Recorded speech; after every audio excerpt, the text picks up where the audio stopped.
Hey, what's up, y'all? It is the end of the year, somehow, and today we're going to be talking about my top 5 horror movies of the year. And there were a ton of bangers this year, so it was a very hard task to come with the top 5, but somehow I did it and threw in an honorable mention. And just keep in mind, I only watched 21 new films this year, according to my Letterboxd, so I'll have that on the screen somewhere. Go follow me on Letterboxd. I'll follow you back. But with that being said, that means I did not watch every single movie that came out this year. So if I left your favorite movie out, it most likely means I didn't even get a chance to see it. So just chill on me, all right? Just chill on me. Also, there will be a little bit of spoilers here when I get to these movies. So once I name that movie, if you have not seen it, you can go ahead and click off and watch that for yourself, because these are, in my opinion, the best movies of the year, and I wouldn't want to spoil those for you. So go check them out if you hear that name called and you have not heard it. But without further ado, let's get into my top 5 movies of 2024. First, I want to talk about my honorable mention, which is Nosferatu, which came out in December this year, actually just a couple days ago.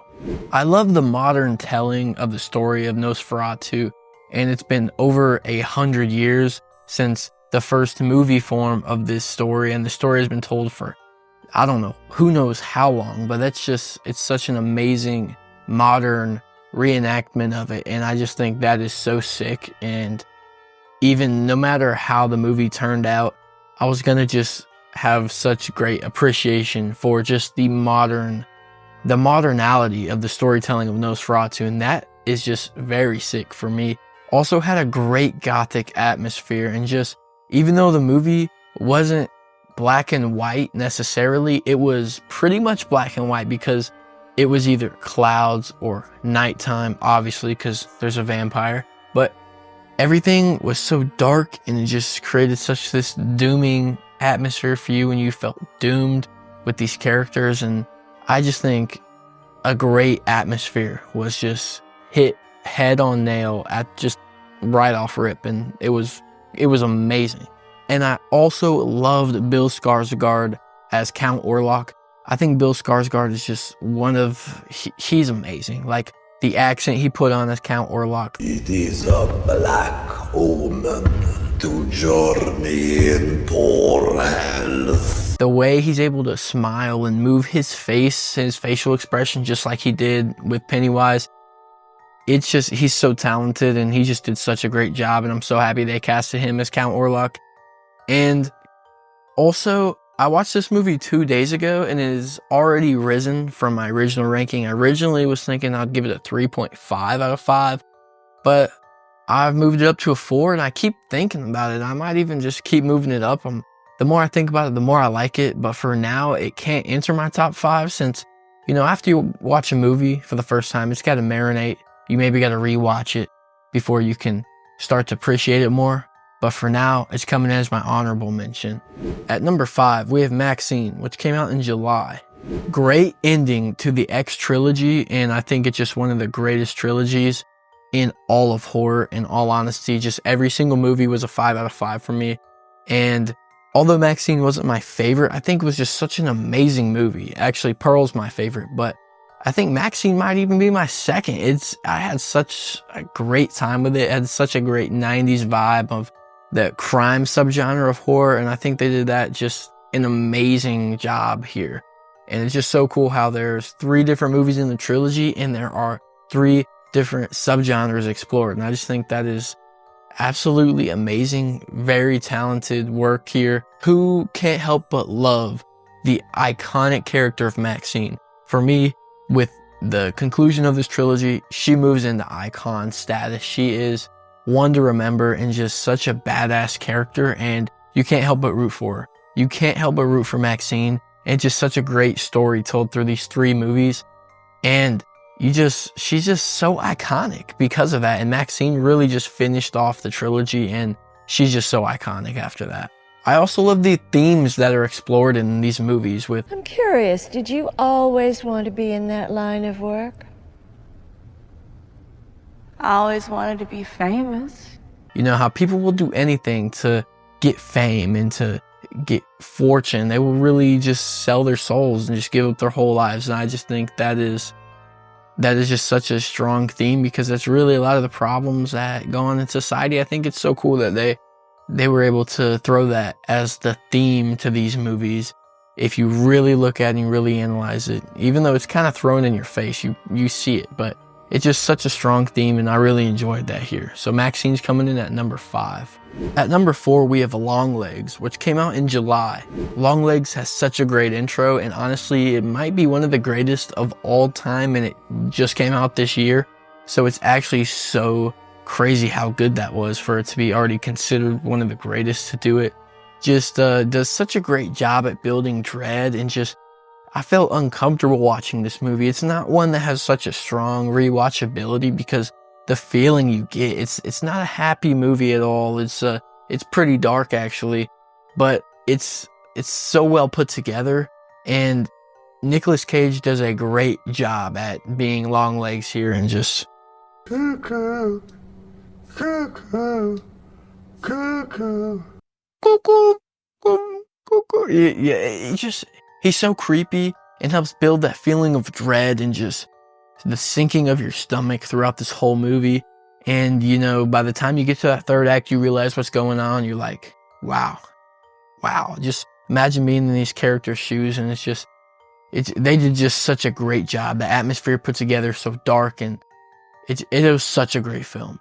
And this, just like Maxine, is another great entry into the crime, kind of how they did it in the 90s, bringing that back here in 2024 with another entry into the crime subgenre of horror, and they just did such a great job. So Longlegs is coming here at number 4. At number 3, we have Smile 2, which came out in October. This movie has another great intro, and it just really gets you hooked. Literally 10 minutes in, you are like locked into this TV. You are locked into this movie. You want to see what's about to happen next. I actually enjoyed Smile 2 more than I enjoyed the original Smile, which might be a hot take, maybe not. But I really enjoyed the character of Sky Riley. I think she just did it was just such an amazing way to explore the smile demon going through a famous pop artist, which also she's dealing with her own issues, her own traumas. And I just think they did such a great job at exploring that side of, you know, last time it was just a therapist, a psychiatrist, and now we're dealing with a pop star, and just you see anyone in this world can have trauma, and I think Smile 2 explores that theme a little bit, and it was just pretty sick to see that. And also went deeper. I feel like the trauma explored in Smile 2 through Sky Riley was deeper than the trauma explored in Smile, the original movie. I feel like they went deeper into the backstory of like why she's dealing with these issues, these depressions, these feelings of terribleness, honestly. And that's why the smile demon is likely to attach to her, because of her past dramas. And I think that was explored better than the original movie. And Smile 2 just did such a great job. And that ending, great. Just using the pop artist to explore that ending, to see that ending through, is so amazing, because now we have so many questions. And now there's probably going to be a Smile 3 to explore these questions, because so many people watched her end her own life, which would pass on the entity, the smile demon, onto who's it going to pass on to? There was thousands of people that watched her in her life. So where are they going to go with this film? And I think they set up an ending there that is setting up a next movie very well. So Smile 2 is coming in here at number 3. At number 2, we have Salem's Lot, which came out in September. It has a great, fun vampire vibe, you know, with all the cliches, stake through the heart, the crosses, the holy water, the sunlight, the coming out at nighttime. It is all just explored in a great way. You know, the garlic as well, just everything, all the vampire cliches, which is just so fun. You know, the vampire lore. You know, I like to explore some lore, and they do such a great job. And just a disclaimer, because I know this might be a hot take to have Salem's Lot as my second favorite movie of the year, in the year with such amazing horror films. I know it doesn't have the best reviews. People don't seem to like this movie, but I have not seen or read the original. You know, I've not seen the miniseries. I've not read the book. So I might have a different opinion, a different look at this movie, as it's my first experience with the story of Salem's Lot. And I know how Ben was pushed to a side character in a way, kind of. You know, he's still the main, but some people have some complaints about that. from maybe the miniseries and the book. So just a disclaimer, I have not seen those. So for me, this is just a very fun vampire movie. And what made it so great for me was the atmosphere, this fall vibe and this fall foliage. It just puts you straight into the season of fall, and just the time of 1975 when, I wasn't alive, but the vibe was just, I feel, hit so great. The vibe is just amazing. I was watching this movie and I was just really enjoying not even the scenes. I didn't even have to lock into the scenes to really enjoy this movie. It was just the background, the transition scenes, anything that even didn't have to do with the plot really had me hooked, had me seeing this atmosphere created, this vibe, and I fell in love with the movie off of that alone. And on top of that, a very fun vampire story. I mean, what's not to like here? I loved it, and it made me feel warm and fuzzy inside. Seeing them leaves fly across the screen. It was just beautiful cinematography, and that's what made me fall in love with this movie. And there's also some amazing characters. I think the characters were so fun. They had so much charisma, and just the character of Mark, having the little kid be the hero and all the knowledge with the vampire cliches, and he be the one that steps up to the plate and be the badass that saves this movie. I think that is a sick way to explore horror, as you don't really see that often. And he's getting vengeance for his friends, he's getting vengeance for his parents, for the whole town, really. I think that is so sick. And just Mark is just such a sick ass character, man. And I just really like that. And also, I really enjoyed the third act of the drive-in theaters when the vampires were sleeping in the trunks. They open them up and have to figure out a plan to get rid of these vampires, get rid of the head vampire. And I just think that is so sick. I think that is just one of the greatest third act locations you can have. Very unique, I feel. I can't remember off the top of my head too many other movies, or even a movie at all, even a singular movie that has had a third act location in a drive-in movie theater. That's just sick. Drive-in movie theaters are so dope, especially in, the time it was 1975. I think that was just a great third act. And Salem's Lot, it's coming in here at number 2. And my number 1 movie of 2024 is Terrifier 3, which came out in October. And yeah, I bet you saw this coming. I've talked about it before. Y'all know I love this movie. It's had great success. People love it. And I'm one of them. Yet another intro here on this list. Maybe I'm a fan of intros. I guess that's what I'm seeing here. But that intro really gets you hooked. And even if you haven't seen the other Terrifier movies, you see this intro and you are intrigued. You want to see what this gruesome mime is about to get into. And it's just such a great way to open it up. I also really enjoy how they get so close to those boundaries, but they don't go over. I don't know if I'd say I enjoy that, but it's just so interesting. It's so unique because, people are scared to go to those boundaries, scared to see how far, because, people might not like it. People might reject the movie, but I think that's why it works, because it stands out alone as itself. And although the other movies have done that, but this movie continues to do that and continues to go further and further to those boundaries, and we'll see how far they go. But if you've seen it, you know the boundaries, and you know how far they're willing to go. And I think they do a great job here once again in Terrifier 3. It's also a very fun addition into the Christmas horror movies, like the subgenre, honestly, of Christmas horror movies. We don't have too many of them, or too many good ones at that, but it is such a great addition. It is up there already for me with Black Christmas as one of the greatest of Christmas horror movies. And the vibe it didn't even miss on the vibe. It had such great vintage Christmas feel. Like, it felt like when I was little and I would wake up looking for Santa, looking for the presents under the tree. It had that type of vibe, and I really enjoyed that. Like at the mall, when art takes over as taking pictures for Santa, or just the decorations laid around the house, the Christmas tree itself, the ornaments, the things laid in the windowsill. It is just such a great vibe. And also the white Christmas that they added, just head, nail, hammer to nail, head, nail, hammer to. Anyways, I love the Christmas vibe, and I think they did such a great job with it. Also, the lore was set up and explored, and the lore of Terrifier goes deeper and deeper, and I'm really enjoying it.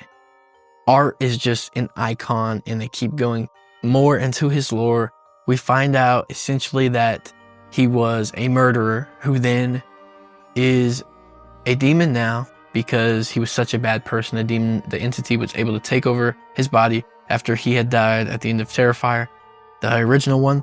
And the lore, I love lore. I love when movies can connect themselves to each other. That is how you do a franchise, in my opinion. And they're just doing such a great job. And I'm so excited to see the lore that they have set up and see how they're going to finish this out in these next couple movies. And Sienna has set herself up to be one of the greatest final girls of all time.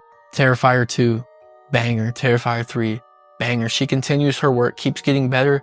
And depending on how many more movies come out, she might be considered one of the greatest. So she is just such a badass. The way she's able to do her stunts on her own because of her background, I think that's so sick. And it's just so much, it's so believable to see her do her own stunts. I just think that's so amazing. And Sienna is just such a badass and everyone loves her. There's no question about that. But I have never been so excited to walk out of a theater. I was just so excited just to go and do some more research to figure out, where do people think this lore is going? Where can I come to a conclusion to figure out what's going to happen next? Connect the dots back to other movies in the Terrifier franchise. And I've just never been that excited. I mean, I've watched it 3 times now, and it is just so amazing. It might be my favorite out of the franchise so far. I don't know. 2 and 3, still going back and forth. But I had such a great time walking out of that theater. Like, what's going to happen next? What was the ending all about? Doing research. And, you know, that doesn't happen too often for me. So yeah, I gotta put Terrifier 3 here at number 1. So those are my top 5 horror movies of 2024. And like I said earlier, I did not watch every single horror movie that came out this year. So if your favorite horror movie was not on here, it might have not been, you know, watched by me. So drop it down in the comments below if I missed it. And next year, I hope to try to keep up more with each horror movie that drops and maybe even be able to watch every single one so I can make a great list at the end of the year and really document my favorites for sure. But this year, I was able to see a decent amount. I'm not mad about it, but these are my top 5 from those. And this is probably my last video before the New Year's. So I just want to say, if you found this channel already, I appreciate you. And, you know, we're not stopping. This is just the beginning. We are going to the moon. I promise you that. So if you are here, you know, keep sticking around because you are going to be able to say you were here when this channel was a little itty bitty. Because I'm telling you right now, we going to the moon. We ain't stopping anytime soon. More bangers to come. I'm locked in. I'm getting these videos out for y'all. Let me know what y'all want to see in this next coming year. Any special videos, you know, drop them down below. Give me some ideas. I'm going to start to schedule them out, but I'm telling y'all, we going to the moon. Drop a comment. Let me know what y'all thought about my lists. You know, let me know why I suck as always. And drop your favorite movie of the year down in the comments below, or drop your least favorite movie down in the comments below. Let me know why. Let me know what movies I missed, what movies I should watch. And thank y'all so much. Please drop a like and hit that subscribe button, or Art the Clown will be coming through your chimney with his black bag of fun. Thank y'all so much for watching, and have a blessed day.